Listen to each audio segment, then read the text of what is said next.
Minnesota অঙ্গরাজ্যের মিনিয়াপোলিসের Catholic স্কুলের শিশুদের উপর প্রাণঘাতী বন্দুক হামলায় যুক্তরাষ্ট্র জুড়ে শোক।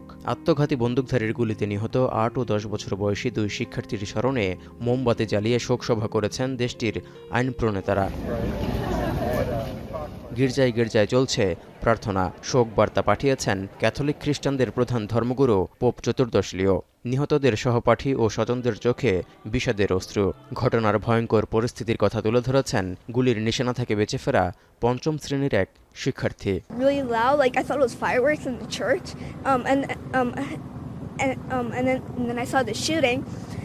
And I was like, oh my gosh, I'm so scared.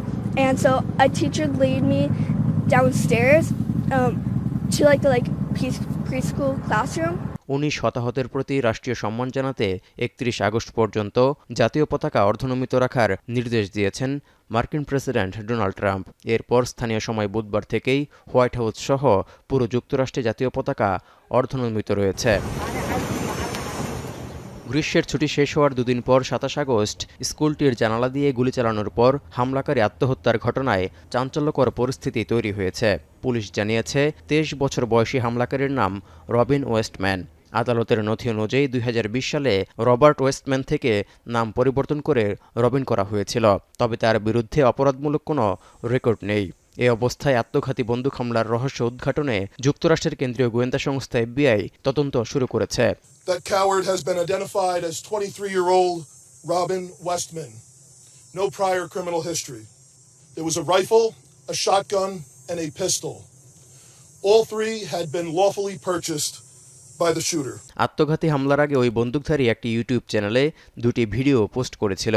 এর মধ্যে একটি ভিডিও প্রায় 10 মিনিটের, যেখানে তার অস্ত্র, গুলি ও লোড করা ম্যাগাজিন দেখা গেছে।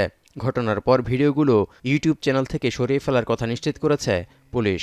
We are also aware of a manifesto that the shooter had timed to be released on YouTube. This manifesto appeared to show him at the scene and included some disturbing writings. That content has since been taken down with the assistance of the FBI, and it now remains under active review by our investigators. আত্মঘাতী বন্দুকধারী গুলি চালানোর সময় স্কুলটিতে 395 জন শিক্ষার্থী ছিল। দেশটির shooting ডেটাবেজের তথ্য বলছে 2025 সালে এখন পর্যন্ত শুধু প্রাথমিক ও মাধ্যমিক স্কুলে 140টির বেশি বন্দুক হামলার ঘটনা ঘটেছে।